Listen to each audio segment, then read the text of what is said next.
Minister K.T. Ramarao Garu, Principal Secretary Mr. Jayesh Ranjan and Sita, and of course Rama Garu. Thank you for having me here. As I said in the last meeting when I was here, when we were discussing the framework, I'm the end user of a robot. I'm not really making one, but it's so encouraging to see so many startups working in this area. Today, robotic technology in medicine is something which will go forward. There is no looking back. It is here to stay. I, being a gynecological surgeon at Apollo, I have been using this technology for almost 1 decade to serve women of this state and country to get a minimal access surgery whenever they have a complex gynecological problems.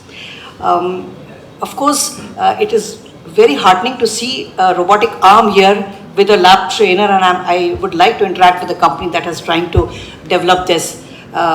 Since Telangana is taking the lead in this area, I would like to place on record that we must try to develop more and more surgically indigenous robots, which can then be used across all areas in public service, in public hospitals, in private hospitals, so that more and more patients can get benefit. Because right now we have all just imported, I think just one robot is being developed in Delhi and it's still in infancy. So with so much of background here, so many startups, so many talented people, we as medical community would like to join hands with all of you to develop these surgical tools to make surgeons give the best to patients. Other than surgical robots, there are applications of robots in many areas of medicine. I think most of you know. I would not take the time to discuss all that.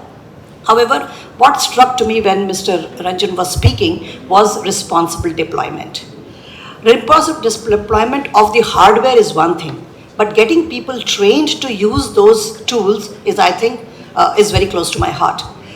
This I say especially because I deal with healthcare, and healthcare needs to use these technologies safely for the patients to give the most efficient and effective and clinical outcomes.